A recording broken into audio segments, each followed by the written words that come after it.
We will reconvene in open session, and this is the Standing Committee on Citizenship and Immigration, meeting number 46. Thursday, May, can we have some order, please? This is May 31st, 2012. For the first hour, we are, this meeting is televised. For the first hour, we are meeting pursuant to standing order. Could we have some order, please? We are meeting pursuant to standing order. We are meeting pursuant to Standing Order 81-4, main estimates. And on the second hour, we're going to have a report on the plans and priorities. Mr. Yates might advise that we've changed the rules somewhat. I don't know whether you've been advised or not. The Minister will be here for the first hour to talk about the main estimates. We will then continue. He will retire if he wishes. Yes, I'm sure he can. But we will then continue on for the second hour to deal with the, it will be combined supplementary estimates and the a report on the plans and priorities. I have no idea how we're going to do that, but I'm sure it'll all fall into place. So we have before us the Honourable Jason Kenney, who's the Minister of Citizenship and Immigration. We also have the Deputy Minister, Neil Yates, and other staff. And Mr. Minister, I will let you introduce those of your colleagues, and then you can present with your presentation to the committee. Thank you for coming. You have the floor, sir. Thank you, Chairman. It's good to be back, colleagues. I'm joined as well by Claudette Deschênes, who is, a stalwart. You've seen her here dozens of times, and she is, I'm sad to say, our outgoing Assistant Deputy Minister for Operations. Is this your last committee appearance, Claudette? Well, I'm hoping, but it might be next. No, don't seem too eager there now. I would seriously like to pay homage to Madame Deschênes for her, she's still very young, but her over 3 decades of public service, and particularly as a very core member of the immigration team. She's been a visa officer, run major operations abroad, and for the past few years has been in charge of our entire operations of what is the largest immigration program in the world per capita. And colleagues, on your behalf, on behalf of Canadians, I'd like to commend Madame Deschênes for her public service. Thank you very much. She's going to be sorely missed.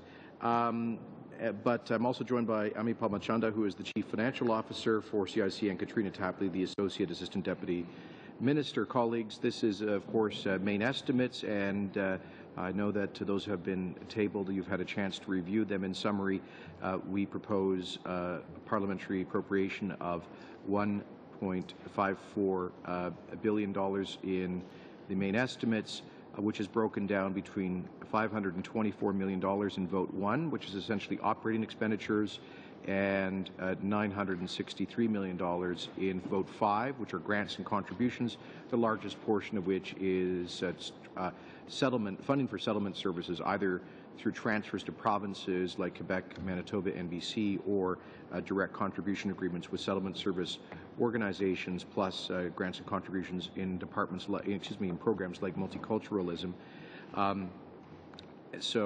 One thing I might point out that should be of interest to Canadians is that we don't recoup the funds that we spend on operations through the fees that we charge. So while we spend over $500 million on operations, that is to say, largely running our network of visa offices, both internally and overseas, where we have visa officers making decisions, our IT systems to support that, all of those operational costs. We do, of course, charge fees for both visitor visas and permanent residency visas, as well as citizenship proofs and grants, but those fees don't come anywhere close to recouping the costs, operational costs for the department. In fact, Paul, I think our total fee revenue is in the range of $250 million, about $250 million. Is that? The total fee revenue? Yeah. It's It's closer to 448. 440, but we, in all of our business lines, essentially, we spend more than we generate in revenue. And that's something significantly. Something the committee wants to look at in the future is perhaps a better alignment between the fee revenues that we bring in and the cost of delivering these programs, because I personally don't think the Canadian taxpayer should have to subsidize the operations of the department, which are essentially providing a benefit to both our visitors and our immigrants. I think that I know those people are prepared to pay the actual cost of processing their applications for the privilege of visiting to or immigrating to Canada. And that's something I would underscore. Now, let me just say, Chairman, that as you know, we have launched a kind of an initiative of major, what I have called transformational reform in our immigration policies, the objective of which is to achieve much better economic outcomes through immigration. For too long, we have seen too many immigrants dropped into the Canadian labour market to sink or swim, with too many of them, quite frankly, struggling to keep their head above water. We have a rate of unemployment amongst newcomers that is substantially higher than that of the general population. Nous voyons que les immigrants avec les diplômes universitaires ont... We see that university-educated immigrants have an unemployment rate that's about 4 times higher than the general public in Canada. We see also that there is a rate of unemployment among new Canadians that is over 10% in an economy where there's a labor shortage. So it seems like a paradox to me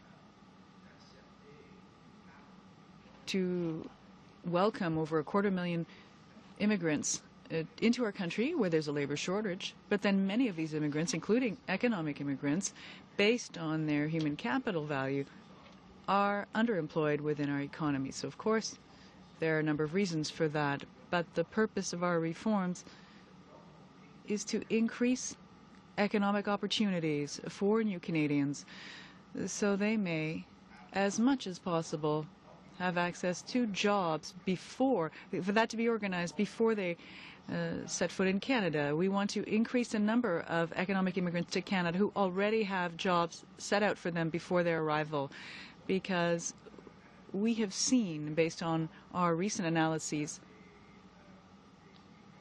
specifically of the skilled workers program, federal skilled workers program, that those who have jobs ahead of time earn wages of $80,000 per year after 3 years in Canada. So this is a family income that's twice as high as among immigrants who arrive without having these jobs ahead of time.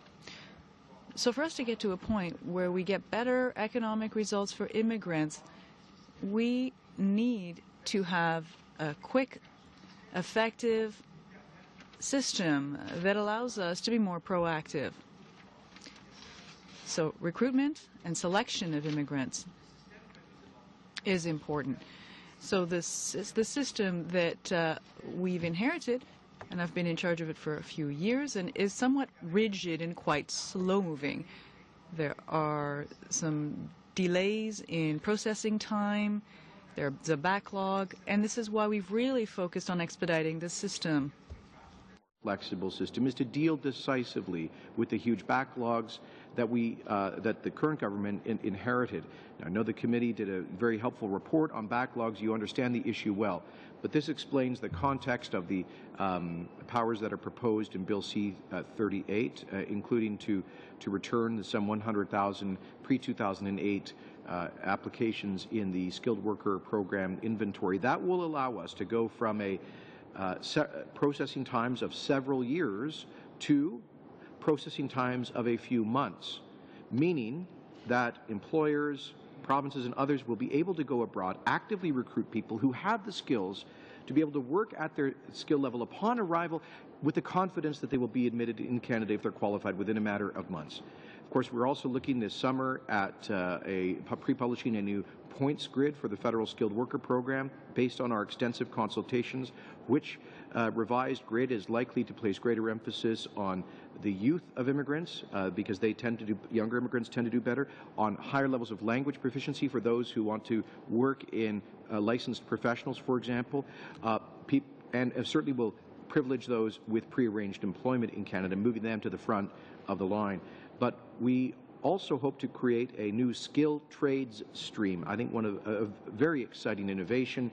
In the past many years, skilled tradespeople effectively could not make it through the skilled worker program because it required high levels of post-secondary education and advanced language proficiency. But the new skilled trades stream will allow the welders and advanced construction workers and so forth who have those skills that we need in our economy to come here at a lower level of language proficiency. It'll be a dedicated stream carved out for them to complement what's really happening in the success of the provincial nominee programs.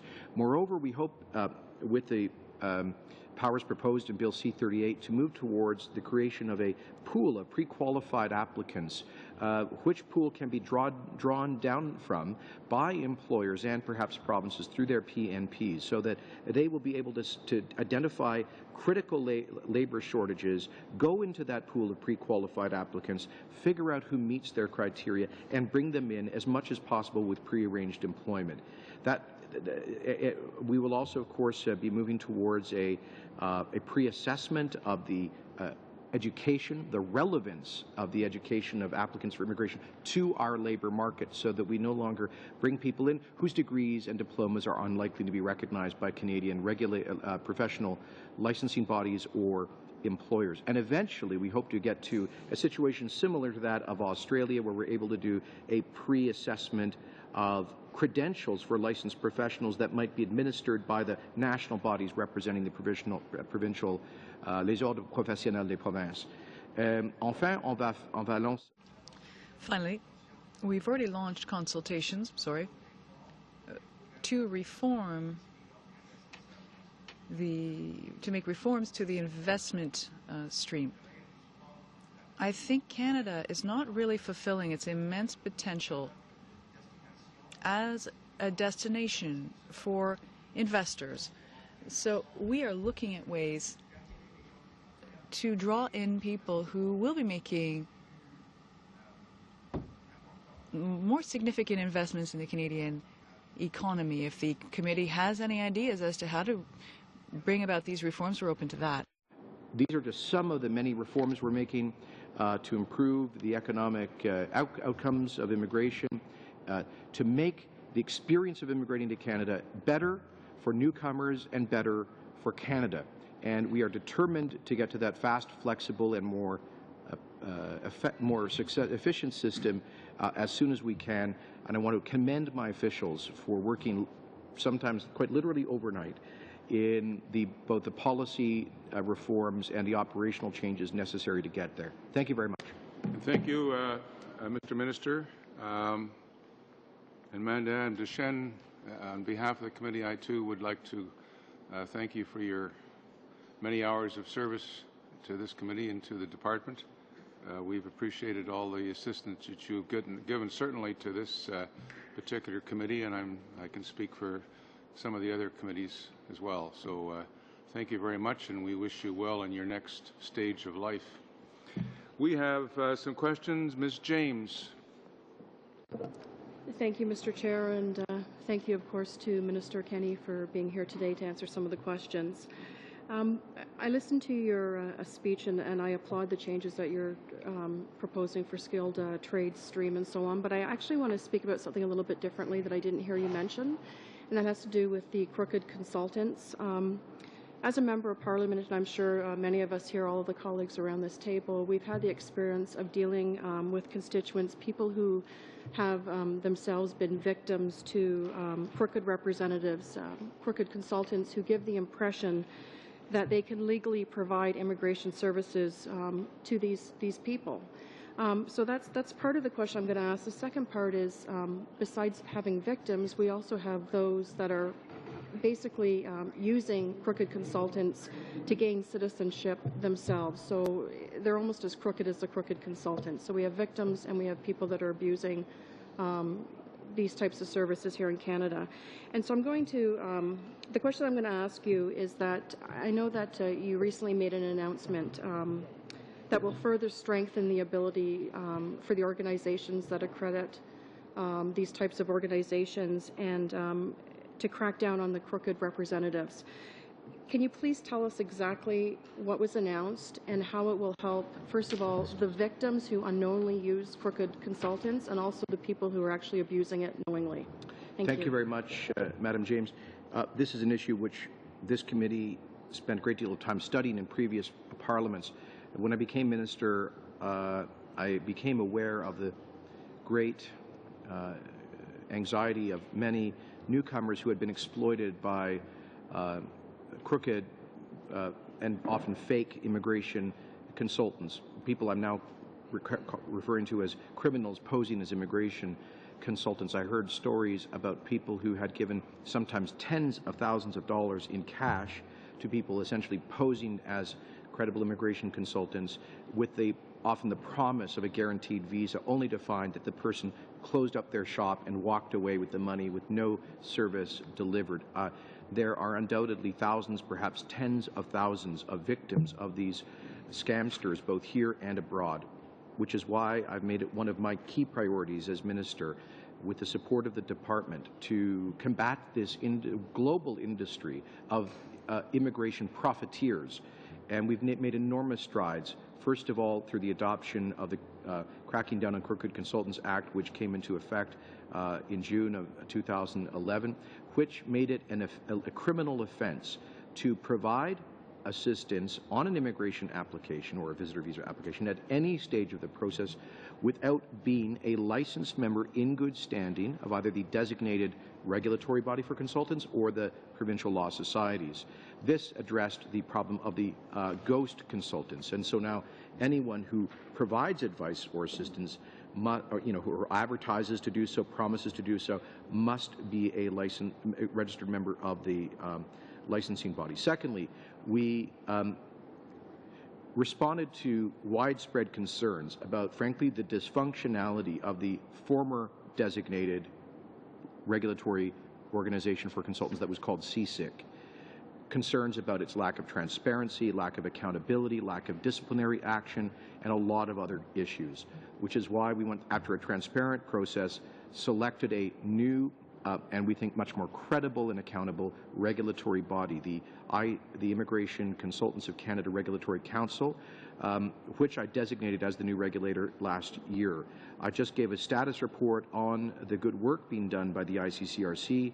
They have already, for example, referred to the law enforcement agencies, such as the Canada Border Services Agency or the RCMP, over 60 cases for referrals for criminal action. They have undertaken serious discipline. They've hired former RCMP officers to follow up and conduct investigations on complaints against members of their organization. They have done more in the past year to throw the book at crooked consultants than the CSIC did in the previous 7 years. So there's been huge improvement. And last week I announced sort of the last piece of this, which was the recent coming into force of new regulations to support the Crooked Consultants Act. And this allows my ministry, the RCMP, CSIS, and the Immigration Refugee Board to share information on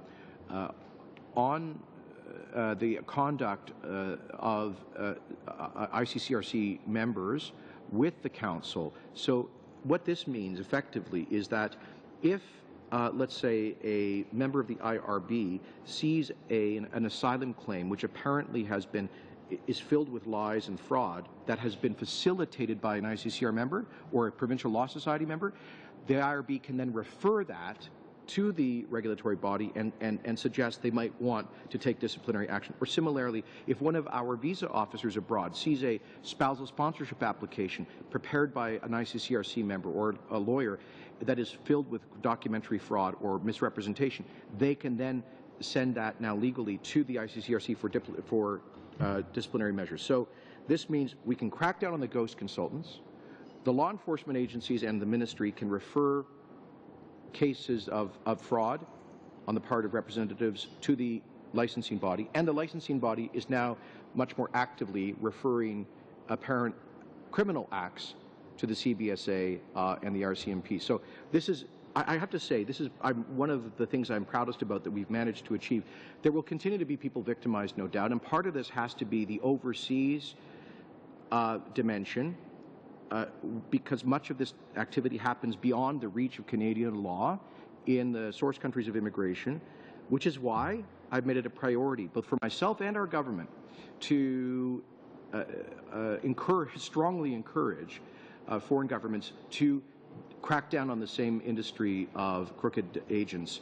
I've raised this matter personally with the Prime Minister Manmohan Singh of India, with President Aquino of the Philippines, with Prime Minister Gilani of Pakistan, with the Public Security Minister of the People's Republic of China, and with state and provincial authorities and police authorities in all of those countries, asking them more actively to cooperate with CIC and our partners in New Zealand, Australia, the UK, and the US during what's called the five-country conference to crack down on the industry. Thank you. Thank you, Ms. James. I'm sorry that concludes your time. Ms. Sims. No, you're doing an excellent job, Mr. Minister. Ms. Sims. Welcome to the committee, Mr. Minister. Minister, I have a question around health care coverage for refugees.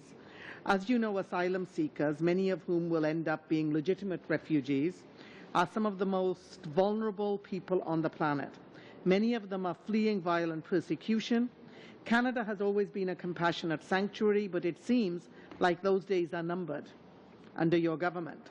Last month, you announced drastic cuts to health care coverage for vulnerable refugees, a move that has since been condemned by such radical groups as the Canadian Medical Association, the College of Family Physicians of Canada, and the Canadian Nurses Association. And some of those doctors in lab coats went so far as to engage in acts of civil disobedience to oppose these mean-spirited cuts. At the time of the announcement, you said this was all about making sure refugees are not given more medical coverage than the average Canadian citizen. But we now know that isn't completely true. An article in the embassy a few weeks ago pointed out that a potentially legitimate refugee from a so-called safe country delivering a baby or undergoing emergency surgery for a heart attack at a Canadian hospital would have to pay for it out of pocket because of your changes to the interim federal health program for refugees. Your parliamentary secretary is quoted in this article and essentially confirms that this will be the case. And a doctor in the article is quoted as saying people could die because of this. So the question is simple. Will you admit that once again you have acted in haste when proposing these reforms? Will you, at the very least, reconsider the part of your planned reform that would deny basic medical coverage from designated country of origin asylum seekers?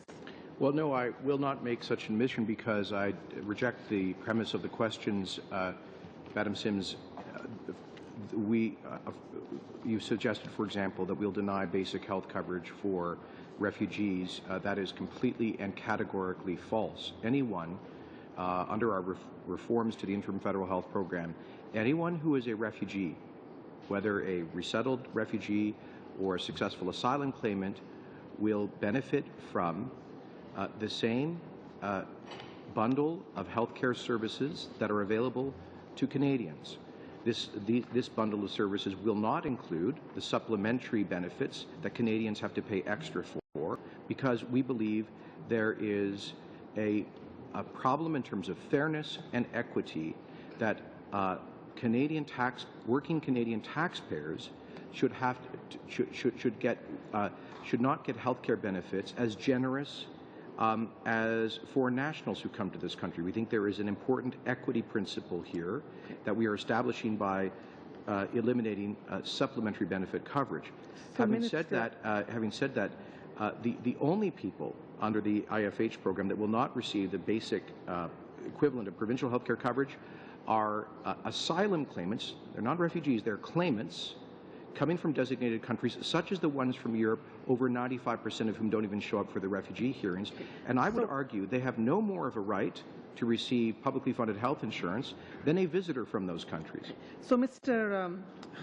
Minister, as you know, many of those do get accepted as refugees. Let's even take example of Hungary. 160 out of the claimants, asylum seekers from Hungary, were accepted as legitimate refugees. So let me give you an example. A pregnant woman fleeing legitimate persecution goes to see her doctor. She's here as an asylum seeker. Unfortunately, her country of origin is likely to be on the designated safe list. She is then informed she would have no prenatal and no birth coverage as of June the 30th if this list is announced. And so she ponders whether she should have an abortion now because she cannot imagine going through a pregnancy without basic health care.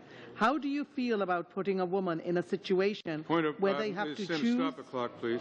Point of order, Mr. Dijkstra. Well, I appreciate that we are trying to deal with estimates here, but I fail to understand what a question like this has to do at all with the subject matter at hand. Well, you know, really, Ms. Sims, you're also asking a minister a hypothetical question, which is really unfair. And I think Mr. Dijkstra has a point. If you could just calm it down a little bit. Okay, I will calm it down a little bit. I have to be hypothetical at this stage because the bill hasn't been enacted yet. But under the new legislation, women could be put in this situation, or men and women could be put in situations where they have dire health care needs and they will be denied services. So what would happen to a woman if she is pregnant and she needs the health care, prenatal health care, in order to have a safe delivery of her baby, and she is still considered an asylum seeker? She hasn't quite got the designation of a refugee yet. Well, with respect, again, to asylum claimants coming from designated safe countries, let's put this in perspective. In 2010, for example, we received 2,300 claims, actually to be precise, 2,298 asylum claims from Hungary, 22 of which were deemed positive. That's less than 1%. So in 2010, as one example, over 99% of the claimants from that country abandoned, withdrawn, or rejected. Now, I would secondly point out that under the new FASTER system that we are adopting, hopefully through Bill C-31, that asylum claims coming from designated countries will be dealt with within 45 days. It's about 6 weeks' time. Now, I would suggest to anyone coming from, let's say, Hungary to Canada, that whether they're a visitor or whatever their category, they should ensure that they come here with health insurance. They have health coverage in their country of origin. They have full mobility within the European Union, which is a full-service collection of welfare states. And I would submit that it is not an obligation of Canadian taxpayers to finance comprehensive health care for visitors from the European Union, including the 99% of asylum claimants who end up being rejected. Minister, just to follow up, as you know, but if they get protection, then they would receive health coverage. You've got 30 seconds. 30 seconds, but what we are going to be doing is legitimate asylum seekers, while they're waiting for their forms to be processed, are going to be denied health care, and they are legitimate both under the UN conventions and under humanitarian and compassionate grounds, as accepted by us. I would point out that we receive millions of visitors from around the world every year. They do not come here with an expectation, and we have no obligation to furnish them with comprehensive health care. We will provide comprehensive health care to people who are deemed refugees by our system. The only people who will not get comprehensive care in terms of asylum claimants are those coming from designated countries, and I'll just give you an example of where 99% of the claimants from that country did not need our protection in 2010. And so, and you know, by the way, this is about ending the abuse of our generosity, and I think we should show some concern as well for the limited means of Canadian taxpayers. Thank you, Mr. Minister. Not I'm sorry, way over. We can't proceed. Mr. You'll have to go to the next round. Mr. Lamoureux. Yes, thank you, Mr. Chairperson. I'm sure the Minister or members of the staff might be familiar with the organization known as Lost Canadians, and my first question is related to that. Has any part of the operating budget been allocated to deal with the issue of individuals who deserve Canadian citizenship but did not receive it under the flawed Bill C-37? And is the Minister looking at any specific solution to this issue? And if you can keep it under 30 seconds, I'd appreciate it. Well, I think you mean Bill C-37 in 2 parliaments ago. Is that what you meant? Yes. Okay. Amendments to the Citizenship Act. The short answer to your question is, first of all, I don't accept the premise of your question. I don't think it was flawed. And we did manage to restore citizenship to, we estimate, 95% of those who inadvertently lost it as a result of changes to the Citizenship Act, which, Mr. Lemmer, is something that the previous Liberal governments never did. Nevertheless, we have added additional resources to processing applications for what are called Section 5-4 grants of citizenship. I don't know how much we've added to that, but...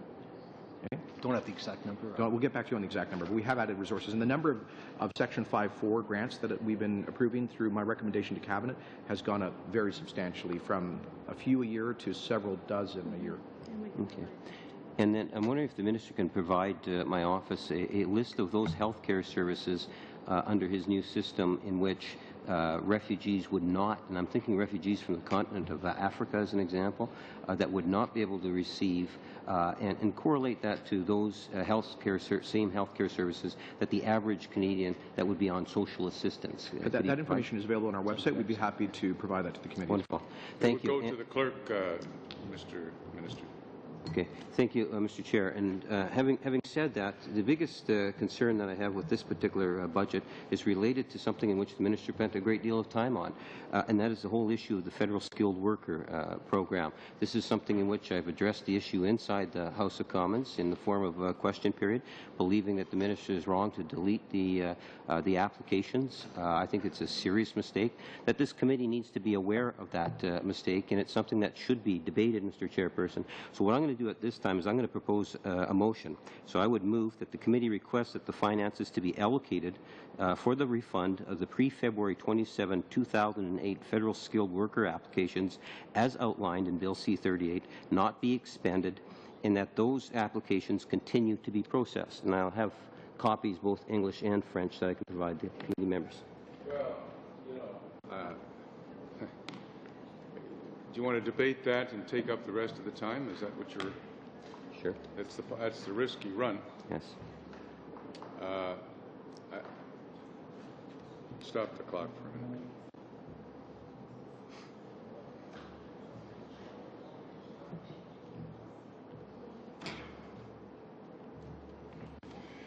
minute. We can debate it for the rest of your time, and then we'll, if we haven't finished, we'll have to vote on it another time. Or if we have time, we'll vote on it. But I'm not going to stop this meeting just to take up that motion. So you could explain your motion, and we'll see if there's debate, Mr. Lamoureux. Sure. I would welcome that. The most important thing, I believe, Mr. Chairperson, is that that we recognize that this is a motion that is meant to correct an injustice. The Ministry of Point of order, Mr. Chair? Yes, just make sure I learn how to stop this clock. Point of order, sir, Mr. Menengakis. Mr. Chair, I don't believe we're debating Bill C-38 here today. It's not on C-38. Well, Actually, it is. He's got 2 minutes left C-31. on his time, and then we're going to move on. So it's in order. All right. Yeah. Go ahead, Mr. Yes, Lamoureux. Mr. Chairperson, I understand the motion is in order, correct? I'm going to let you go for 2 minutes. Okay. Mr. Chairperson, as I was saying, that I do believe that the Department of Immigration has created an injustice, that there are many individuals that were in the stream in which the government has made a determination just to hit the delete button. I believe that that is just a cruel policy, and that is not the way in which a government should be bringing in a policy in order to try to deal with a backlog issue. I know the minister loves the opportunity to say that he inherited a backlog. He never takes credit for his contributions to the backlog, which are very significant, Mr. Chairperson. And Point of order.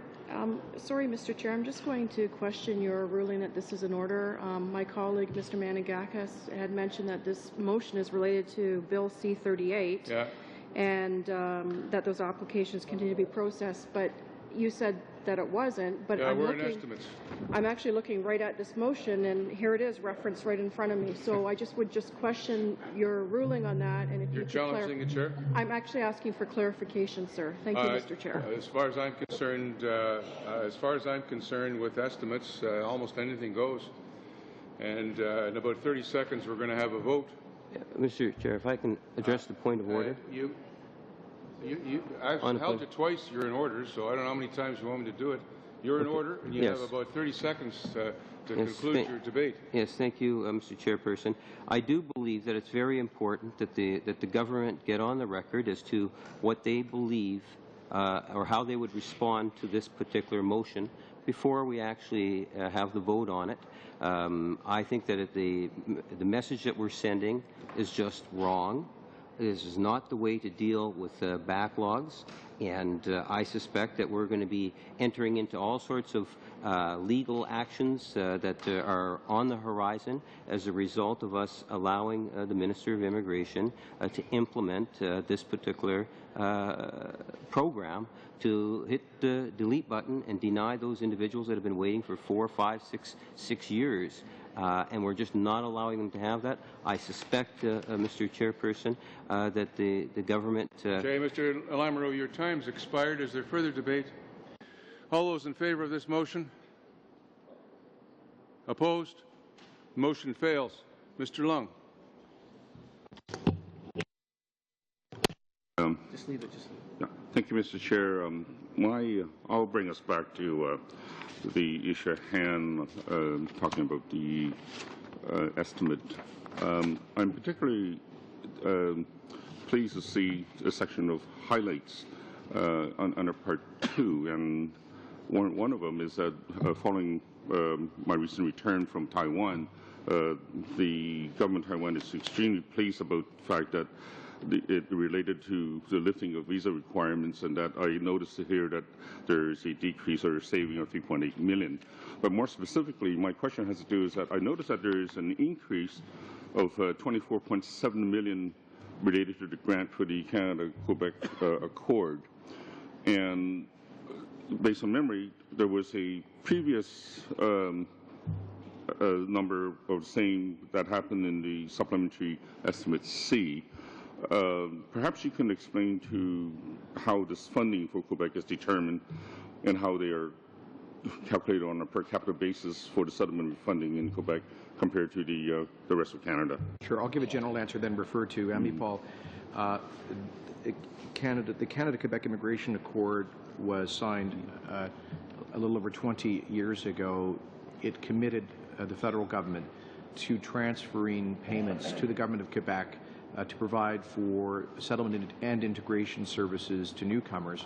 The funding was to be based on a formula which is in part a function of the rate of growth in federal government spending. There is no ceiling on the increases that happen under the formula, but there is a floor. That is to say that if federal spending goes down, if the formula goes down, Quebec doesn't lose any funding, but it just keeps going up. And this does concern me because the formula is not actually related to the number of immigrants in Quebec or the cost of the services that they deliver. So this year we are up to about $280 million in settlement services to Quebec. We are now at about, I think, just about $6,000 in settlement services per immigrant to Quebec, but at about $3,000 in settlement services per immigrant in the rest of the country. We simply can't afford to maintain increases in the 9 provinces outside of Quebec at the rate of Quebec formula. And so, and based on our information, Quebec is actually spending significantly less on core settlement and integration services than we give them through this annual transfer. So I do think there's an equity issue here. Amipal, would you like to supplement that? Sure. As mentioned, the formula, the calculation of the grant to Quebec is based on a formula that includes an escalation clause, which can never decrease. Essentially, there's two elements to the formula. One is the year-over-year increases for non-francophone immigration landings in Quebec, and the other one is the year-over-year increase in the federal expenditures net of public debt charges. So what happens is, as I mentioned, the formula, the amount can never decrease. So we saw an amount in the in Sub C, which included a $24.7 million increase to bring it up in accordance with the formula. And what we're seeing now is once you increase that amount, that becomes the new floor. For the funding, and what we're seeing in the main estimates now is to adjust that amount to the new base that will take into effect. I just want to have one more clarification, and that has to do with the per capita funding for Quebec as compared to the rest of Canada. Could you address that, please? As I said, I think we're getting up to about $6,000 per immigrant in Quebec. That compares to the per capita level of funding in the rest of the country, which is based on the new funding formula, which is just a notch under $3,000. I think it's about $2,900 per immigrant. Thank you. Mr. Chair, I will share my remaining time with Costas Menigakis, please. Yeah. Thank you, CS. Thank you, Mr. Chair. And Minister, thank you once again for joining us today. And thanks to all the officials that are here. And Madame Deschênes, let me just add my voice to a big thank you for your years of service, and I certainly wish you every success in your future endeavors. Minister, I have a few questions I'd like to ask you, but first of all, I'd like to start on the point of the money that is being refunded for the, let's just say, the backlog of the federal skilled workers that we have. I'd like to hear your comments on that, actually. Well, thank you, Mr. Menigakis. I heard Mr. Lamoureux say that the government, that I've never taken credit for increases in the backlog since we came to office. And I'd like to say I think he raises a very legitimate point. I do take responsibility for that, both for my tenure as minister and for that period, the 6 years in which our government has been in office, that we have seen the overall backlog increase from 850,000 to just over a million, 1,010,000 at the end of last year.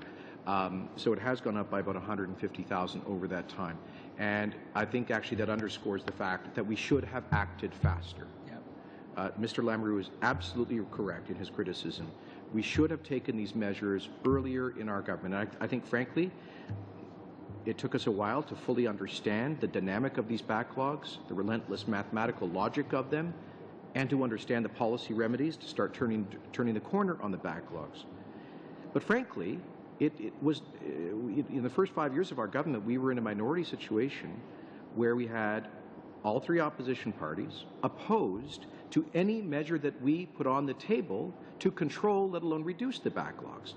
And so I'll remind Mr. Lamoureux, he wasn't here at the time, but I'm sure he's well aware of the issues, that in 2008, my predecessor, Madam Finlay, proposed amendments to IRPA through the budget, creating the power of ministerial instructions, which you know well after your backlog study, were essential in allowing the government to begin controlling the intake of new applications and therefore to control the growth, to restart to getting a handle on the backlogs.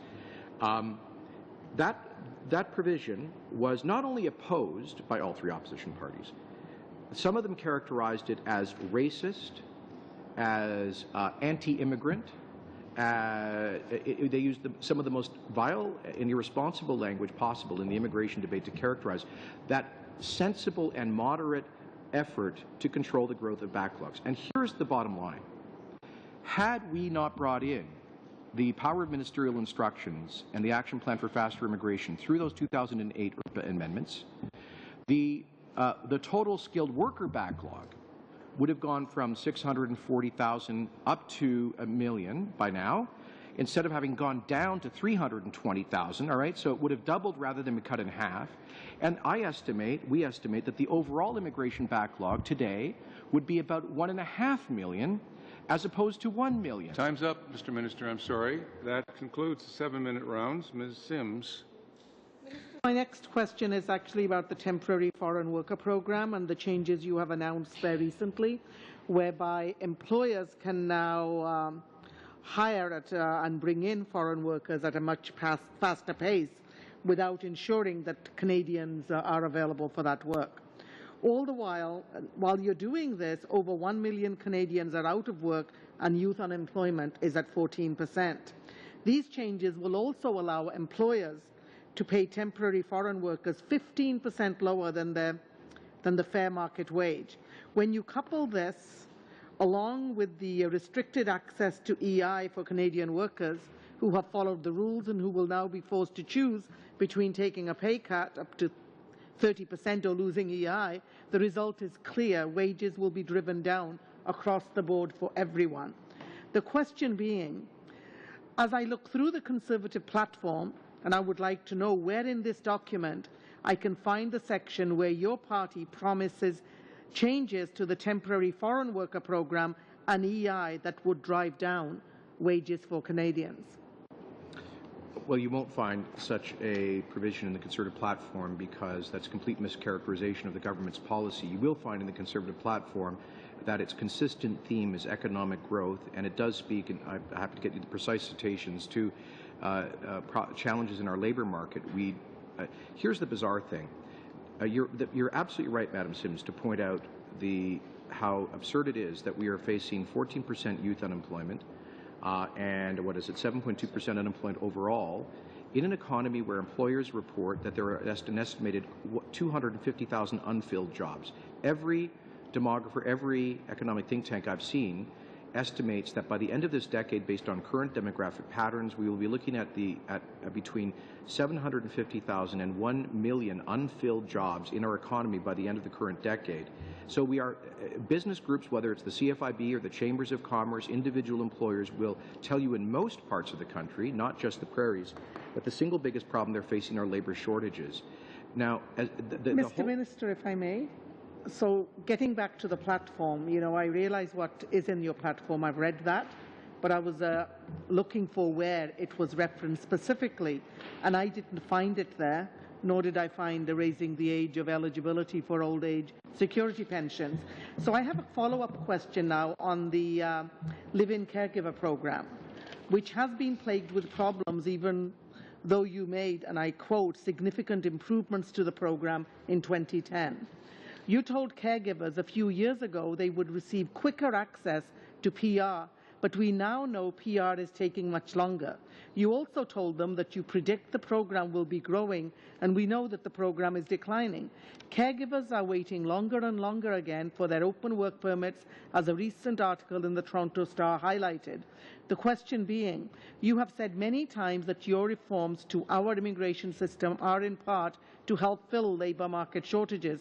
Why is the program declining, even though we have a growing need for caregivers with Canada's ageing population and with 73% of moms in the Canadian workforce?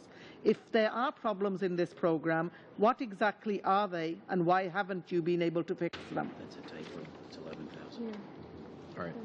Well, first of all, we made a policy change a number of policy changes to the LC program in 2009 to better protect caregivers. For example, we eliminated the requirement of a second medical, so if caregivers became medically inadmissible, they would not be precluded from obtaining permanent residency. We created a new mandatory contract to clarify the rights and obligations of both employers and caregivers. We put in an obligation that the employers pay recruitment fees, travel costs, and health insurance premiums. We also did make it easier for caregivers to qualify for permanent residency by moving from a requirement that they work for 3 years to a calculation based on the number of days they work, which made it more flexible, so they could obtain PR more quickly.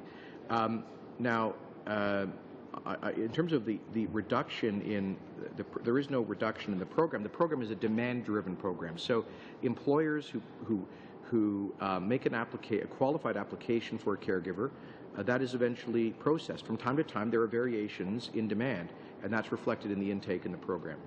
But overall, it's a huge program. Last year, we admitted 11,000 permanent residents. Sorry, how many PRs did we admit last year through the program? It's 11,500. 11,500. I always let you go over. That's it. I'm sorry. We have to move on. I'm sorry. Mr. Opitz. through you to the Minister. Minister, our government made a commitment to fix the broken parents and grandparents immigration program, in which families were waiting up to 8 years to be reunited, and I think we all agree that that's an unacceptable time to wait. We kept that commitment, and we introduced the action plan for faster family reunification. But I've got a couple of questions for you, sir. One important part of this plan is a 4-point plan was the introduction of the historic, and it was unprecedented, I think, parent-grandparent super visa, which allows those individuals to visit Canada for up to 2 years at a time, and that visa's in effect for up to 10 years. I know that the feedback from my constituents have actually been very, very good on this. And first of all, can you give us a little bit of an update on the super visa and how many have been issued and what's the overall approval rate? Yes, thanks. Mr. Chairman, since we introduced the super visa late last year, we have approved more than 3,500 applications with an approval rate of 83%, which is very high, and with a average processing time of 7 weeks, which is keeping with the service standard that we committed to of 8 weeks or less. I should point out that for those applicants who meet the minimum income requirement, the approval rate is actually close to 100%. It's over 98%. So we just encourage people to make sure before they put in their application that they do meet the LICO benchmark. In that case, they're virtually guaranteed getting the visa given the high approval rate. It's on the website. That's great. And I know the feedback that I'm getting from my riding is actually very, very good on that. So I'm pleased to hear that. However, also part of that action plan, our government committed to consulting with Canadians about the future of the parent-grandparent immigration program. And so, in fact, as part of that backlog reduction report, our committee recommended that those consultations be wide and thorough. Would you be able to tell us, sir, what sort of consultations you've done to date on this, with whom, and can you give us some idea of what you heard to date overall?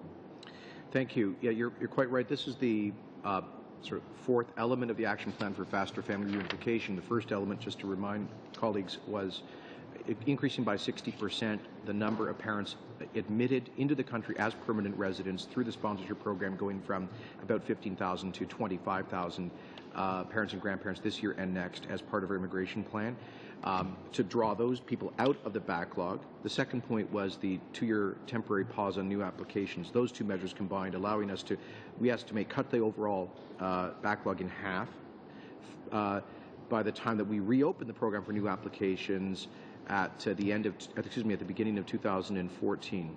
The third part was the super visa, and the fourth part is redesigning the parameters of the permanent residency sponsorship program for parents and grandparents. So the consultations that we've done have been online in part.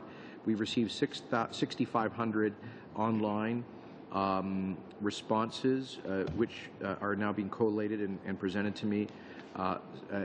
Secondly, I've held roundtable meetings with newcomers, settlement organizations, and others. Thirdly,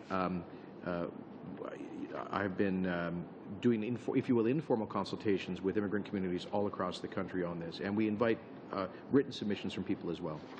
Okay. Mr. Chair, how much time do I have? You have 1 minute, unless Mr. Weston yields, because he's next. Well, I will turn my time over to Mr. Weston. Thank you. Mr. Minister, firstly, I just want to go back to a question Mr. Lamoureux asked of you a minute ago, because you'll have more time to have thought about it. He raised the question about these lost Canadians, and I just would like you to repeat what you said, because it's been something that I think has been a big priority for you, and you've dealt through many of the difficult cases. And could you just repeat and maybe expand on what you said about how that's been handled? Backlogs? No, the lost Canadians. 5-4. Mr. Lamoureux, so do I have the 5-4 number here? No. We'll come back to you by the end of this with that number. But I've certainly approved, since I became minister, in the hundreds, quite sure. And the volume has gone up very significantly. I want to thank the department for that, but we'll come back to you with exact statistics as soon as we can find it. And then if that could come to the clerk, please. Okay. And Mr. Minister, I see the main estimates include funding for implementation of biometrics. We know that Bill C-31, Protecting Canada's Immigration System Act, includes provisions that will allow the government to implement biometrics. Can you tell us why it's so important and how it will help the protection of safety and security for Canadians? Biometrics is a big part of the increase in the department's budget here, I think in the tune of about $25 million. And this is, of course, contemplated in Bill C-38, giving the government the legislative authority, Bill C-31, the legislative authority to collect biometrics from foreign nationals in their applications for temporary resident visas. As I mentioned to this committee before, this system is a key part of the Beyond the Borders action plan signed by President Obama and the Prime Minister last year, and it will improve our immigration security screening by orders of magnitude, by harnessing technology so we can ensure that people who apply for visas and enter our borders who are who they claim they are, so we can virtually eliminate the gaps that exist by relying on biographic paper data. And a big question, what if the NDP and the Liberals succeed in frustrating the passage of Bill C-31? Can you give us some broad comments on what would happen then? Well, first of all, we would have a bit of a train wreck on our hands with respect to the asylum system because the IRB and CBSA are not in a position to implement the provisions of the Balanced Refugee Reform Act, which was passed in June of 2010, because they've been sort of frozen waiting for the revisions that are included in Bill C-31, and the Balanced Refugee Reform Act is scheduled to come into effect on June 29 of this year. So it's essential that royal assent be given to C-31 before June 29th so that we can delay the coming into force and then retool the new asylum system to ensure that it's up and running by the end of this calendar year.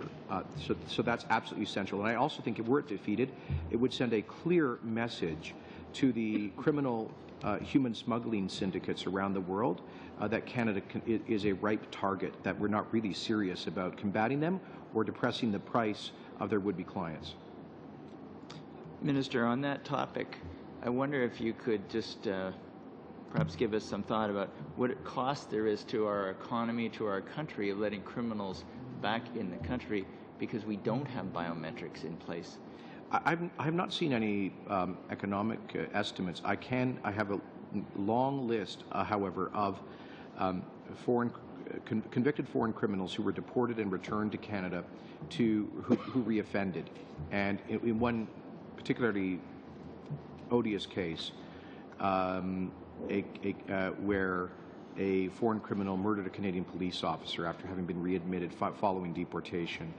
Cases where women have been raped in Canada by deported foreign criminals who snuck back in the country, and many other cases of violent crime. We'd be happy to table those cases with you, but that's why I think it is essential in terms of public safety that we adopt these measures. And as somebody who shares Canadians' deep concerns for human rights, I wonder if you'd give some thought to what it costs in human rights that people have to wait for over 1,000 days to have legitimate claims reviewed, and how a frustration of the passage of Bill C-31 might That's actually a very good point. What's lost in much of the debate on refugee reform is the fact that the new system will be massively better for bona fide refugees. As I've often said, someone who steps off a plane from Tehran with the physical or proverbial signs of torture on their back is told by us to wait in the line for almost 2 years, for about 21 months, before they even get a hearing at the IRB. And that is because, in large measure, because the system has been clogged up by so many fake asylum claimants.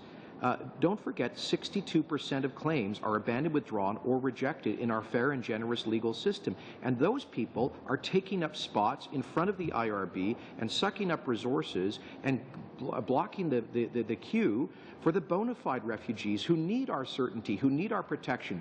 And so the new system will allow those clearly bona fide refugees to get a hearing at the IRB in about 2 months' time, and at which time they will get a positive protection decision, permanent residency, and certainty for their future in Canada, together with the privilege of sponsoring and family members. So there is, I believe, a humanitarian imperative. And I want to say as well that while it's not legislatively linked, the 20% increase in our target for the resettlement of convention refugees and our support for them is really tied to the whole asylum reform process.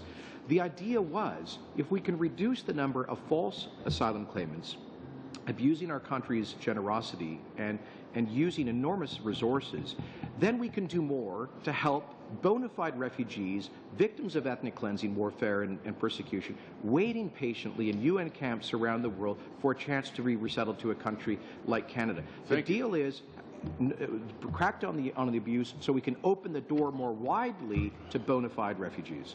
Thank you, Mr. Minister. And our time with you has expired, as was agreed upon. We thank you for coming and spending some time with us. You are excused. Your colleagues are not. There's no excuse for them. There's no excuse. There's no excuse. But thank you very much, Minister, for coming and answering the questions of the committee members.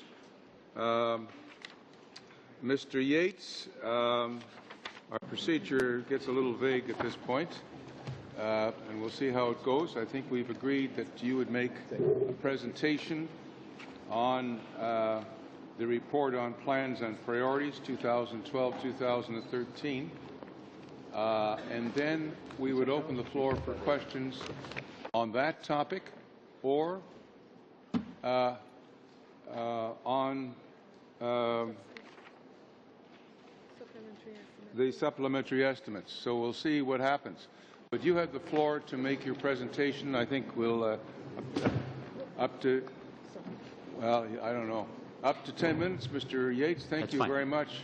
Okay, thank you very much, Chair. Good to be here today. I think, as you know, the Government of Canada is committed to making necessary efforts to achieve a sustainable and prosperous economic recovery, and Citizenship and Immigration Canada will be doing that by supporting a balanced approach in immigration and refugee matters. We will be, in the coming year, upholding Canada's long tradition of welcoming newcomers from other countries while continuing to promote measures to increase economic immigration and to make the immigration system more streamlined and efficient. In formulating our plans and priorities for this year, CIC is aiming to foster a more flexible immigration system that is reflective of modern labour market realities and of Canada's evolving economic needs. An important reflection of this commitment to economic immigration is our plan to welcome between 55,000 and 57,000 federal skilled workers to Canada in 2012. Altogether, we anticipate welcoming about 157,000 immigrants under our various economic streams. That represents almost 62% of all projected admissions for the year.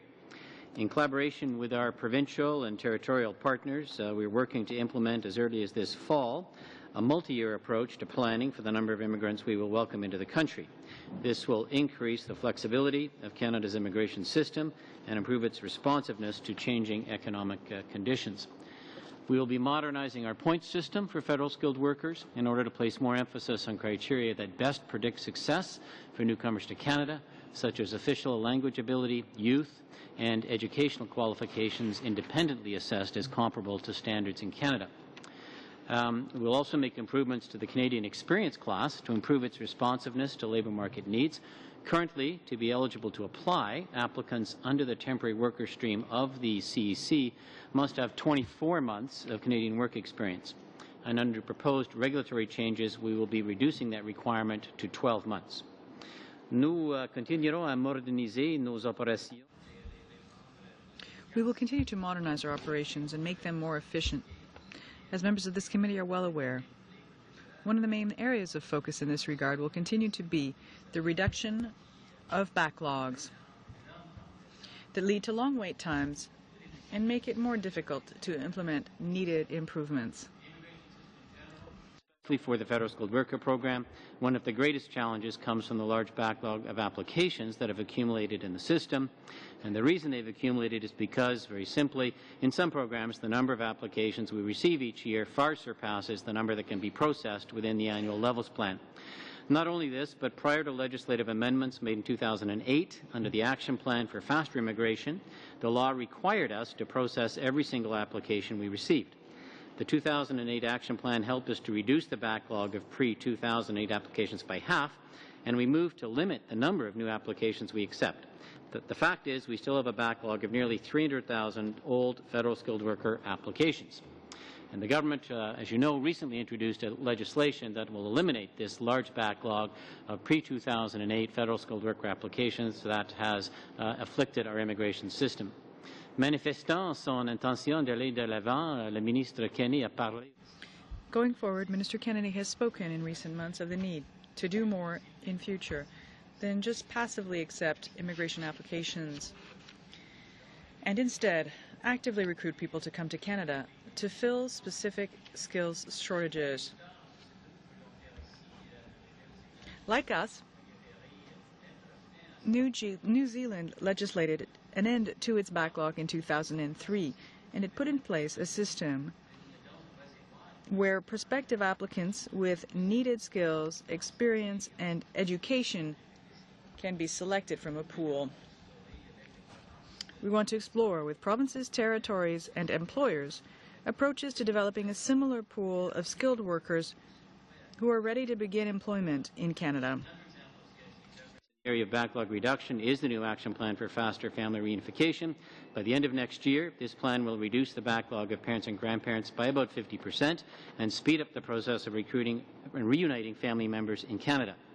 The new multiple entry super visa, as you know, allows parents and grandparents living overseas to more easily make extended visits with their Canadian family members. We plan to have a new and sustainable parents and grandparents program in place by the fall of 2013. Our redesigned program will be designed to avoid the problem of future backlogs while being sensitive to fiscal sustainability, bearing in mind Canada's generous taxpayer-funded healthcare system and other social benefits. We will also prepare to collect biometric information from certain visa applicants as part of our temporary resident program. We will begin collecting this information in 2013. The use of biometrics in the process represents a historic development in security screening. While it helps to improve the integrity of our immigration system, it will bring our operations in line with those of many other countries. As we move forward on these initiatives, we are always aware of the need to uphold Canada's international obligations and humanitarian traditions. Once implemented, refugee reforms tabled this past February as part of Bill C-31, the Protecting Canada's Immigration System Act, will build on the reforms passed in the 2010 Balanced Refugee Reform Act and ensure that these refugee claimants who need Canada's help will get it even faster, while those who only seek to abuse the system will be sent home quickly. We will also toughen penalties against anyone involved in international human smuggling. Mr. Chair, our settlement program helps newcomers maximize their potential and integrate into the economic, social, and civic life of the country as smoothly as possible. We will undertake a review of this program with the goal of strengthening our settlement processes. We will also continue to work collaboratively and cooperatively with other levels of government and with the community organizations that deliver frontline settlement services in order to make the program more efficient and better coordinated among different stakeholders. This will ensure comparable outcomes for newcomers across the country. Protecting and strengthening the value of Canadian citizenship remains one of the central concerns of the Department. We'll continue our efforts to crack down on citizenship fraud, to look for ways to improve the integrity of the citizenship program, to streamline case processing, and to ensure that the legislation reflects the value of Canadian citizenship. We will also strengthen the language assessment of citizenship applicants to make certain that new citizens have the language skills that will ensure the successful integration into Canadian society. And building on introduction of a new citizenship certificate, CIC will work with our partners to further extend electronic validation of citizenship status. Also, a number of special Diamond Jubilee citizenship ceremonies have already taken place and will continue to take place throughout 2012 to mark Her Majesty Queen Elizabeth's 60th anniversary as Canada's monarch. Monsieur le Président, nous continuerons de travailler pour la... Mr. Chair, through our multiculturalism program, we will continue to work with our many partners to celebrate Canada's diversity and to address racism, discrimination, and anti-Semitism. Through our Interaction program, we will help fund initiatives that promote intercultural and interfaith understanding, encourage civic engagement in young people, and work to remove barriers for Canadians of all origins. Canada will also assume the chair of the Task Force for International Cooperation on Holocaust Education, Remembrance and Research in 2013. Stronger and more cohesive society, a sustainable economy, and in short, a better Canada. Merci beaucoup, Monsieur le Président. And thank you, Mr. Yates. So that concludes your presentation. We will now have questions from the committee, and it's open to estimates again, or the report on plans and priorities, which is Mr. Yates's presentation. Ms. James. Thank you, Mr. Chair, and thank you for our guests to be here again, or a continuation from the first hour. I'm going to talk specifically to the backlog issues and different immigration streams. Obviously, this is one area that the department has to deal with and report on in the report on priorities and planning. So I know that, well, we all know in 2008 the government made the necessary decision to use ministerial instructions to help deal with the massive backlogs. This budget bill includes provisions that will allow the government to use ministerial instructions again in a few different ways, including the creation of temporary economic programs to respond to the rapidly changing needs of Canada's economy. I'd like to therefore ask you some questions in this regard. When our government, our Conservative government, came into office in 2006, there was a backlog in our immigration programs of a whopping 850,000 people. With respect to the Federal Skilled Workers Program alone, so just the Federal Skilled Workers Program, can representatives from the department remind us how many or what the number of people in the backlog of the pre-2008 foreign skilled workers backlog was? And I think the minister mentioned it very quickly, but I would like to hear it again because I didn't quite catch it. Okay, thank you, Chair. The federal skilled worker backlog peaked at about 640,000 cases. As has been noted, the new ministerial instructions authority allowed us to use a number of measures to reduce application intake so we could focus on the applications we already had. And the first thing we did there was to use an occupational screen. So applications had to meet what we called in-demand occupations. And that was the first set of ministerial instructions, and we refer to those as Ministerial Instructions 1. In subsequent ministerial instructions, we have subsequently basically imposed a cap within those occupational streams in terms of the number of applications we will accept in total and the ones within each stream, because it became clear that we were still receiving a lot more applications than we could deal with. So that was the second type of approach that we have that we have used. And then the third approach we have taken, and you've seen this in the Parents and Grandparents program, is we've taken a pause on new applications while we focus just on those applications in the backlog. So that's how we've used ministerial instructions on federal skilled workers. We did make very good progress in the first 2 to 3 years. We went from 640,000. I think now we're at about 300,000 remaining in that group. Thank you very much. Now, we know that the opposition parties actually opposed some of the ministerial instructions back in 2008. And I'm just wondering, had they been able to block it or had we not been able to implement those instructions, what would be the estimated backlog right now for the foreign skilled workers? Yeah, we had estimated that if the intake had continued to be open-ended, that the backlog would have risen to about 1 million. And could you speak a bit to how long you think it would have taken if that backlog had gone to 1 million? So what would be the approximate wait time for someone in that backlog? Well, in excess of 10 years, certainly, in excess of 10 years. Thank you. That's almost, I mean, it doesn't surprise me, but it is shocking probably for someone to hear that is not familiar with that particular program. Even with the ministerial instructions from 2008, is it not alone? Is it not true that it would still take till around 2017 for the backlog in the foreign skilled workers program to be reduced to an actual working inventory? Yes, that's correct. So we'd be looking at essentially another 5 years. Thank Yes. you. And another question with regards to this. Before ministerial instructions were introduced, how long was the average wait time for someone who applied in the foreign skilled worker category, so before all of this? Well, we had gotten up to a period of about 60 months, 5 years or so, and that and increasing as the backlog continued to build.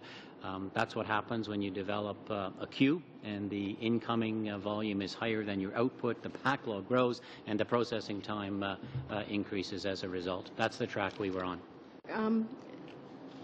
Sitting here and knowing a bit about this program, I think that the evidence certainly shows that ministerial instructions are very useful and actually a necessary tool to ensure backlogs do not accumulate and that applications are processed in a more timely manner.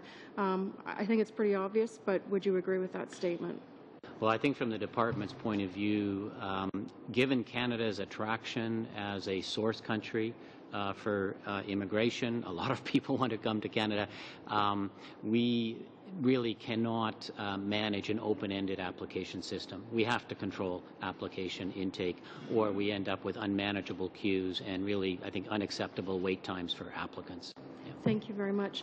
Can I just ask how much time I have? 1 minute. I don't know. I'm going to pass it over to the 1 minute to my colleague, Mr. Managakis, if he has a short question. If not, then... No, I don't have a short question. I'm going to wait for my turn, I think. So. Thank you. I will. Thank you. Mr. Weston. Oh, Mr. Weston May I has pass a it to minute. Mr. Weston? Thank you. Maybe we can start at least talking about what I find to be really fascinating, this global case management system, which integrates, as I understand, what different offices are doing and makes us more efficient. And if we don't get a chance to finish, maybe we can come back to it. Yeah, certainly, Mr. Chair. I'll just start off, and maybe you may want to come back to it later. But essentially, it's a system that allows us to do processing anywhere in the world. So for us, it is a complete game changer. It is helping us on the road to move to, at some point in the future, perhaps a totally paperless environment when you combine it with online applications and computer-based processing. So it has allowed us to rethink how we do processing right around the world and here in Canada. So it's a huge, huge step forward for our department. Thank you, Mr. Yates. I have Ms. Sims and Ms. Chowder. Welcome to the committee, Ms. Chowder. Crowder. Who's first? I'm just going to start off, if I may. Of course. You know, we've heard a lot about the backlog, and of course we know that the backlog exists, but there are other ways to get the backlog down. And one of them is to actually spend some resources and to process the people who have been waiting so long. But one of the numbers that has been thrown out there is how much money we're going to be returning to those whose lives in Canada we're deleting when we hit the delete button for 2008.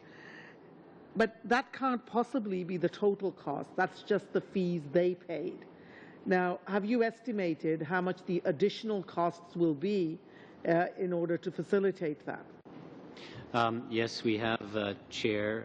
We estimate it'll cost us $15 million over the next 2 to 3 years to issue those refunds. I'm going to hand it over to you, Jean. Thank you. Thank you, Mr. Chair, and I want to thank the witnesses, and it's nice to see you again, Mr. Yates. Yes. I've seen you in other capacities. I just have a couple of brief comments, which I don't expect you to comment on because they're political. I just want to start with the ministerial instruction, and much has been made on the opposite side about how the opposition parties opposed ministerial instruction, and of course they opposed it for very good reasons. Part of it is that part of our duty as parliamentarians is to have oversight. And when ministerial instruction, when too much power is invested in a minister, it means that we don't have the transparency and accountability that Canadians demand of their governing system. So I don't expect you to comment on that, but that there was a good reason for parliamentarians to oppose that. As Ms. Simms points out, one of the ways of dealing with backlogs, of course, is to put more resources into it. And when the minister, which it's unfortunate he couldn't stay here for further questions because this is a very complex matter, the minister indicated that he appreciated hearing from the committee about recommendations to deal with the backlogs. And I understand that some of the recommendations were things like adding more resources, raising levels, and creating an appropriate balance between processing old backlog applications and new applications.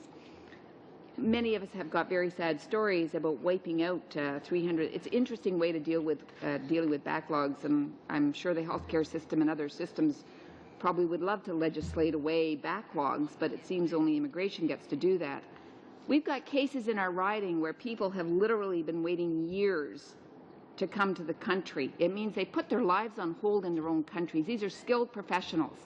I was at a funeral where a woman was weeping, and I thought it was because it was somebody died there. It was actually because her sister, who's been on the list for 7 years, is not going to come.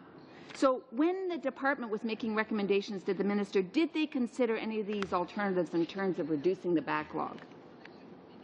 Mr. Chair, yeah, there's always an option to increase levels. I think that the big decision really initially is how many people we want to admit. What about additional resources? No, just not increasing the level. Yeah. What about additional resources? Yes, actually, Mr. Chair, that's really not so much the issue from our point of view. It really depends on the annual levels plan and how many cases in each category, and we're trying to balance, any government's trying to balance, there's 17 different categories in the levels plan, about how many the government of the day wishes to admit in each category. That really is our fundamental limitation. Ms. Crowder, I think you are getting into policy. Perhaps Mr. Dijkstra could respond. Well, actually, I'll just hold off. I'll stay away from the policy. Thank you, Mr. Tilson. I appreciate that. I'm I'll stay away not from going to let you stop the clock for a minute. I won't ask. I won't follow up. You'll be a good girl. I'll be a very good girl. Okay. So what I'm going to ask, though, is did the department do an analysis? Do an analysis on the additional resources that would be required to deal with the backlog? Well, we've always known what it would take. I don't have a rough number in mind, Chair.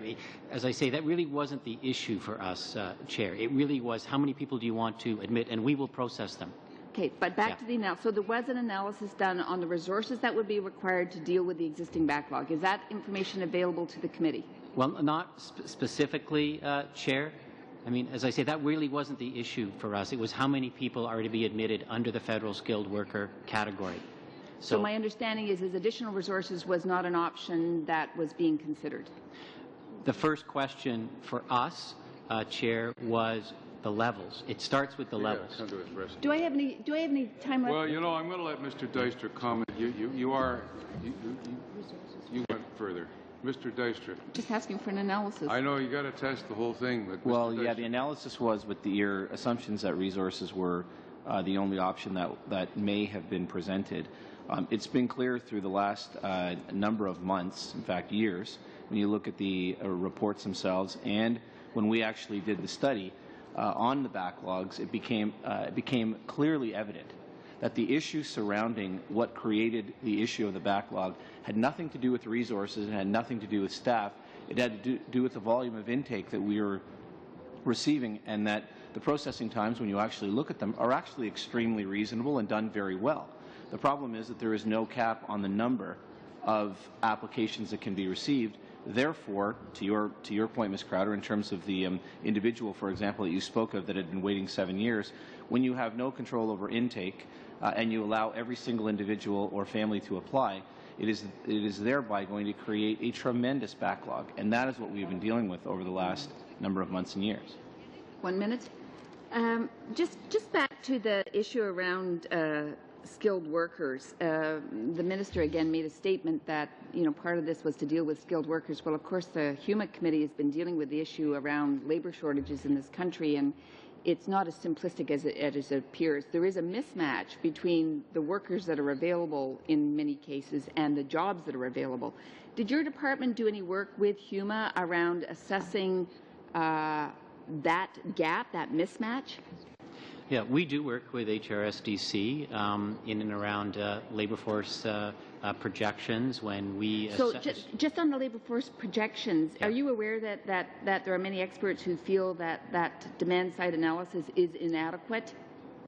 Yes, there are a lot of limitations to what we have available in Canada in terms of labor market information. A lot of the data we have and HRSDC has is national in character. It's not very good at a regional or a provincial level. Some provinces have done their own analysis. So are you Thank you. I'm sorry. The time has expired, Mr. Crowder. I keep calling you Chowder. I apologize. The elders call me Mr. Lamoureux. Yes, Mr. Yates, I wonder if you can indicate in terms of the provincial nominee program, how many certificates and how many individuals would have been would have come to Canada last year under that program? Yeah, we'll get the exact number. It's pretty close to 38,000. 38,000 applicants, or how many certificates? Individuals. Individuals. Yeah, with dependents, yeah. Okay, yeah, if you can, I see the numbers are going to be there, right? Yeah, it's 38,415. And how many certificates? It would have been very close to 20,600. Okay. Now, for this year, is it an increase?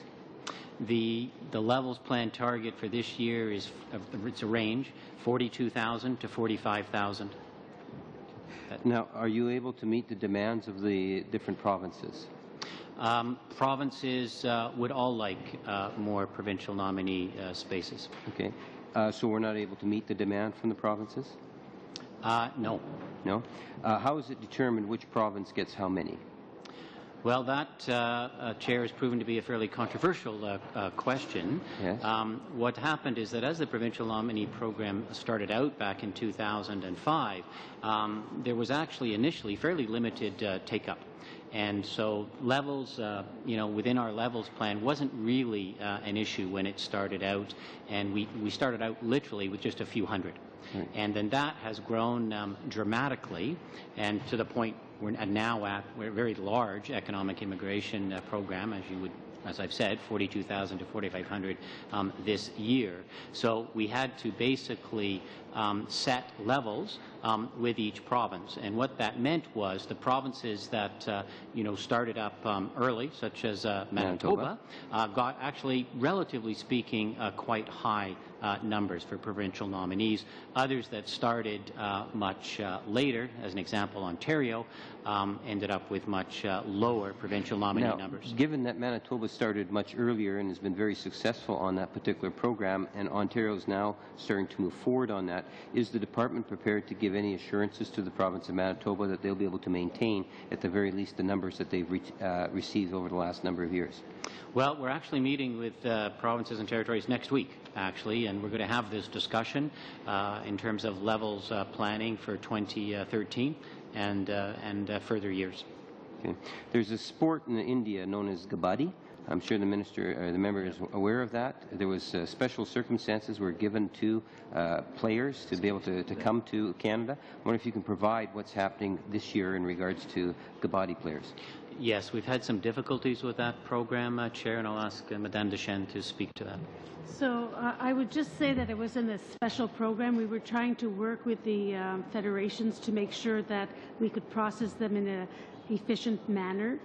Unfortunately, not all the federation were reporting back to us and the individuals, and so when we did some research, we found that there was some fraud in terms of people had come to Canada and had not returned. And so we've gone back to the normal processing and asked that people apply normally, because the federations weren't prepared to do the additional steps to help us risk manage in a different way. So they apply for a visiting visa then?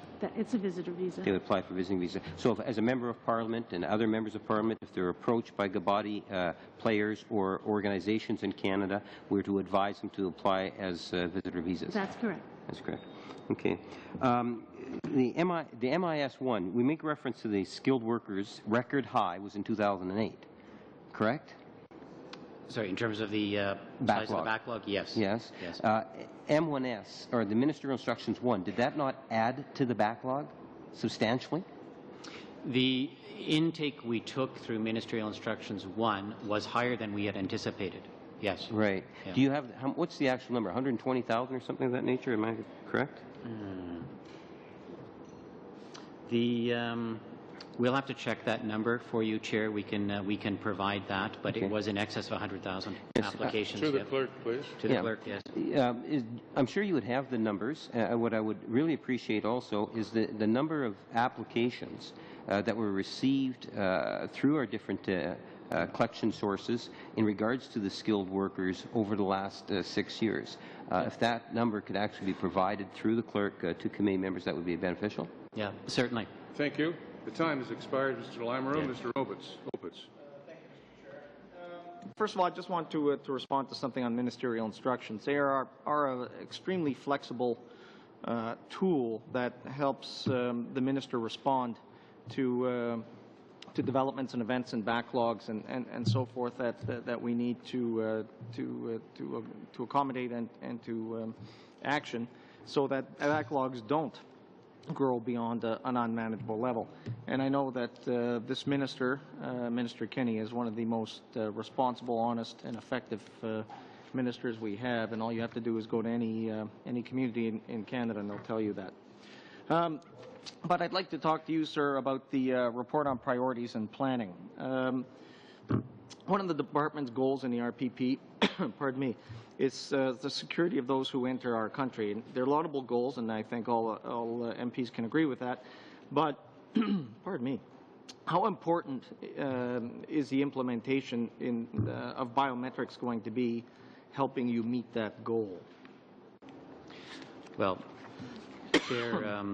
biometrics really changes the entire security regime for us and for our partners at Border Services Agency, the RCMP, and CSIS, because having access to fingerprint data and digital photographs allows for case matching with both people perhaps who have already been in Canada and with our partners. And just as an example, we've been doing biometric data matching with the United States on refugee claimants. Limited number of cases, but just we've been testing it out, and we've actually had a match rate of about 42%, and that includes people applying in the U.S., applying in Canada, using different identities, and so on, false documents, and so on. So it's a very powerful tool for us to be bringing on board. Many of our partner countries already have these kinds of regimes in place.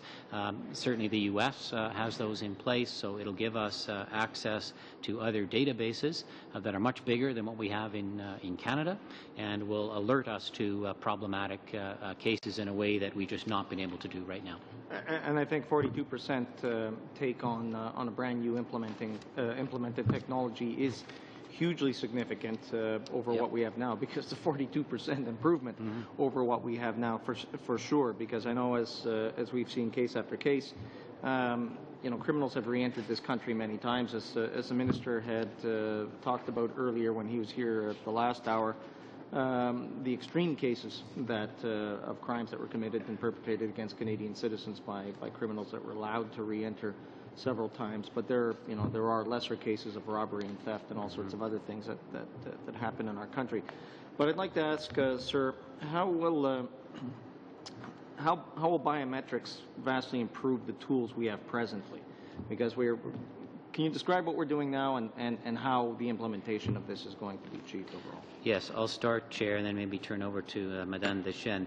Well, we're starting with what will be a targeted group of visa-required countries.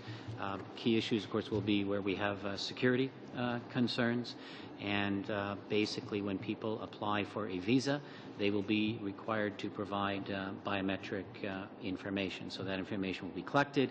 It'll be reviewed against a number of different databases and considered then as part of their visa application. And then it will also build up then a database of these records for us in Canada. And we're also working with our 5-country conference partners that the Minister mentioned. That's the US, UK, Australia, New Zealand, to develop data sharing agreements with them that will allow us to have access to a much larger set of databases. Anything else? Yeah. The only thing I would add is that after we have all that, when someone arrives at a port of entry, we'll be able to match the photograph. And if we have any doubt about the identity, we'll be able to check the fingerprint to make sure the fingerprint that they gave us is the same one that they're giving us now. So from an identity perspective, we'll be able to lock in an identity, which will mean that the concerns we might have that someone is returning under a different passport, a different name, will be addressed. So, okay. What benefit does that now provide us, though, with our American neighbors in terms of how this secures our common border? Can you comment on that? Yeah, I think in terms of our work with the United States on Beyond the Border, this is a hugely important piece for giving us comparable levels of security screening to what the U.S. already has. So certainly, you know, from their perspective, but ours as well. As has been noted, the intent is to move this screening out to the North American perimeter, and in order to do that, we need a biometric regime in place so that we've got a comparable system to that available right now in the U.S. What limits will there be on how we use biometric information? Yeah, we are working with the Privacy Commissioner right now to make sure that the processes we use are satisfactory from a privacy perspective. So we will have all of the necessary safeguards in place in terms of the use of that information. Yeah. 1 minute. Just quickly on our collaboration between you know, the provincial programs and industry itself in terms of how we determine where skilled labor goes. How's that collaboration going to work?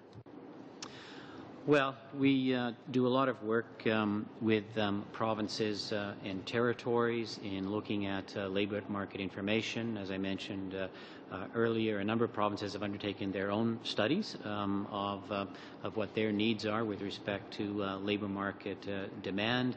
We compare that to the analysis we have that, as I mentioned, we do with HRSDC, and then we have quite an extensive discussion with provinces and territories, but also with employers and other groups. We do quite a large external consultation on levels each year. We will be launching that again this year. In the coming weeks, we'll have an online document, and people will be able to provide input.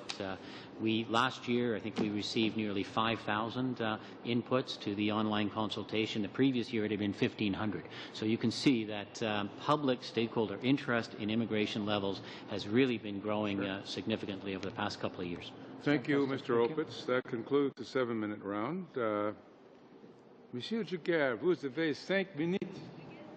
Merci beaucoup. 5 minutes, Mr. Giguère. Thank you very much, and thank you. Congratulations on your French, Mr. Chairman. Mrs. Sims wanted to know if you could tell the committee what has happened over the last 2 years for the Gaddafi players. The Gaddafi players. As I explained, these players have been coming to Canada for a number of years now. It's a rather complex issue as to the federations and who is responsible. Over the last few years, we have been working closely with the federations of players to better manage these issues regarding the players. Unfortunately, over the last few years, the cooperation we were seeking in order to have more flexible programs was not as big a success as we would have liked. So this year we've asked for them to follow normal procedures, because one of the things that was in place is that the federations was telling us who had been invited so we could have some oversight over that. But in the end, it didn't work as well as we might have wished to have it work. So now they go through the normal person per person process. Thank you very much. There are 19 immigration centers that closed in Canada, apparently, and we were wondering what happens to claimants who don't have access to a computer, who don't speak either official language, or who perhaps have a hard time understanding the various orders of government. Is there not perhaps a risk that it might lead to a number of poorly drafted claims or documents not quite fully completed. Okay. Je pense que je réponds. I think to that I would respond in two ways. On the one hand, we are creating a process that will really focus resources on getting the decisions, moving the cases forward. We are also working with our partners at the federal government level and others to help us in cases where people have more difficulty. So we have a tier 1, for instance, a support system for someone who would have greater needs than someone who knows how to use a computer. At the end of the day, there are people who do not go to those 19 centers that we're closing, who do not have access to this either. So we're trying to create a network that will further help us help the individuals, whether this person ends up in one of those 19 cities or in a city nearby. So we're working on this. It may take a little while, but I think we will get there. But the problem with all that is that it might actually lead to a bottleneck, no? I mean, if the service is not offered, then processing will be deficient. Specifically, if people are not well given proper instructions as to how to fill out a form. You can't ask an official to make a decision on a poorly written or poorly filled out form, or a person perhaps who might not have filled out the form because they don't speak the language. Most people have access to the help they need to do these things. It's not necessarily the help they were receiving from an officer in one of these offices. I'm surprised to hear that for so many years the department maintained 19 offices in operations that were not doing much or were not of much use. No, that's not what I said. What I said is with the GCMS and other systems we currently have, we can do the same work more effectively in terms of using taxpayers' money. We will see how that ends up in practice. Bill C-31 requires certain services to custodial services. You have 3 detention centers currently, and there are agreements with the provinces for people to be incarcerated in provincial jails. And this is a cost borne by the federal government, your department.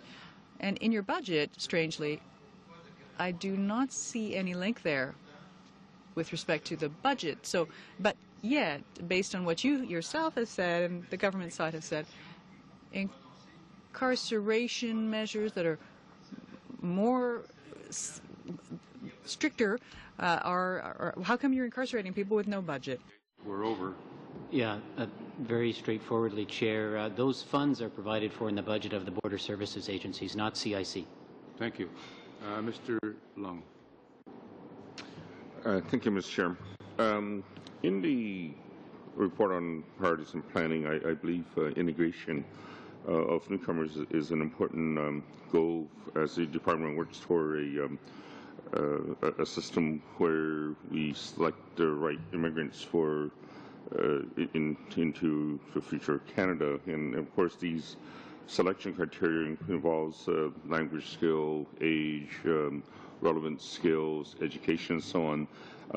My question is, in the research that is available, or perhaps the research that is done by the department, what are some of the top, say, 2, 3, or 4 factors that determine the successful integration of newcomers? And you know, obviously we have lots of experience over nearly since post-World War II, a 6-year period.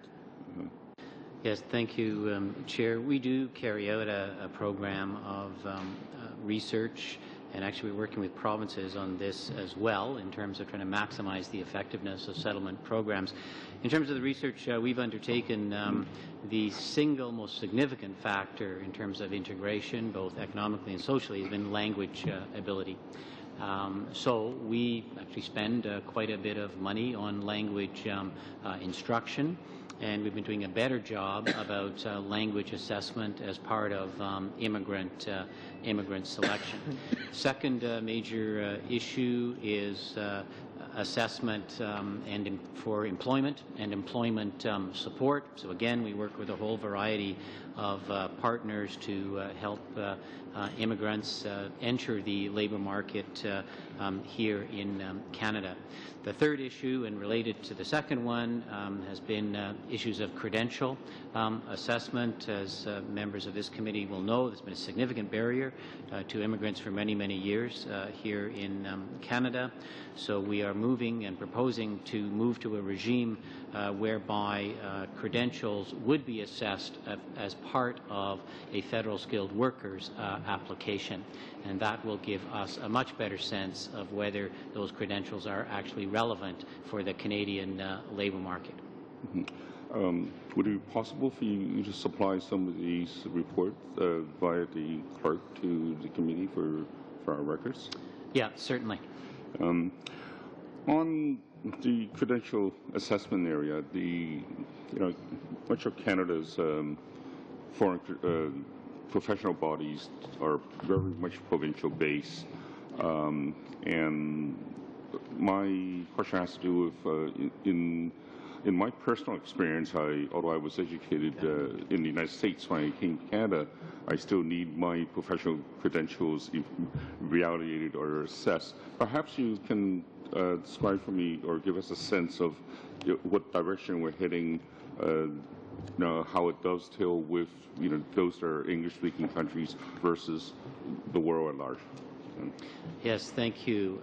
Well, I think as been noted in the question, the credential recognition process in Canada is a complicated one. There are over 400 different regulatory and licensing bodies in Canada. These are provincial bodies, so it is a complicated process that we have here in Canada. However, we've been doing a lot of work with provinces and territories through the Pan-Canadian Framework for the Assessment and Recognition of Foreign Qualifications, a bit of a mouthful, but in fact it's a process to bring together regulatory bodies in provinces and territories with the federal government to try and greatly speed up this process.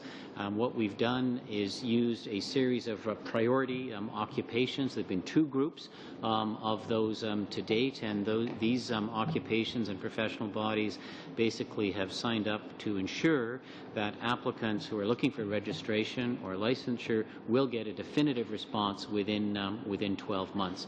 Budget 2012 committed to identifying a third set of occupations for which a similar commitment would be made, and we're just in the process now of talking to provinces and territories, and we'll be doing that over the next several months about what would be best suited for that third set of occupations. So we think we certainly made some significant progress here in Canada, but it's a tall order. There's a lot of coordination that has to be done, but as I say, at least we've, I think, very good commitment from provinces and territories and from these regulatory bodies.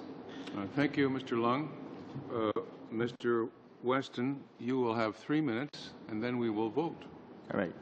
If we may continue on that GEMS line of inquiry, I wonder if you might comment on whether we're moving towards a stage where people can apply online and whether that's being done elsewhere.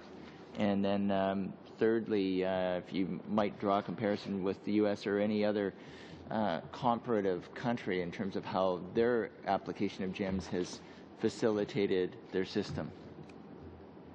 Yes, everybody, in terms of the like-minded countries we work with, is really in a similar situation to us. We have in place, as has been noted, our global case management system. Australia is in the process of finalizing such a system. We actually met with these countries just a few weeks ago, and so we had a good discussion with them on where they are at. New Zealand is in the process of developing a system. The U.S. has set the objective of moving to an entirely paperless regime, which is a very ambitious objective, but in many ways a very noble one, because paper is in some ways the bane of our existence, and if we could move fully to electronic applications, I think it would speed up the processing really quite dramatically and reduce errors and so on. And what happens if, for some reason, one visa office loses personnel or even closes? does this enable us to continue almost in an uninterrupted way the processing of applications from that area that was served? Yes, absolutely, and essentially that's what we are doing. And from time to time, we may get a bottleneck at a particular mission or in a part of our processing network, and it allows us to shift that work to another part of the network. We've been doing that since the introduction of GCMS, and more broadly, what it's meant is that we're repatriating more of the work back to Canada.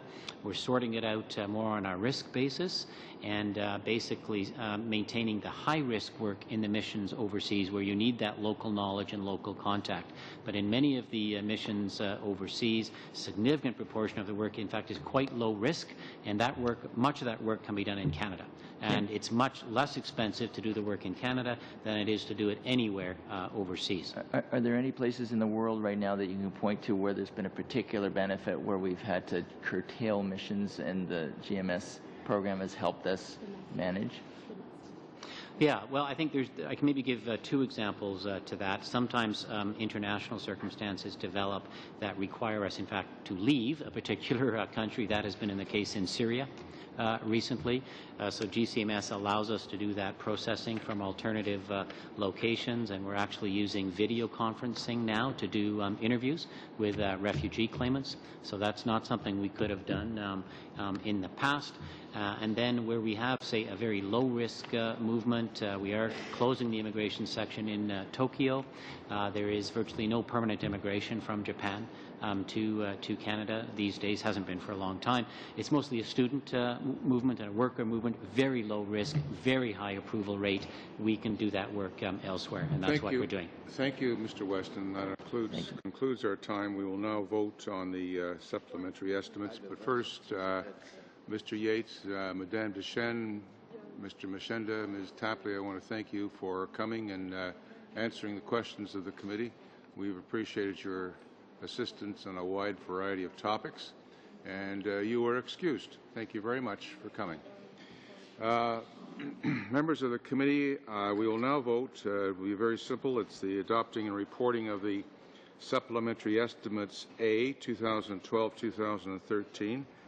Shall vote 1A under citizenship and immigration carry?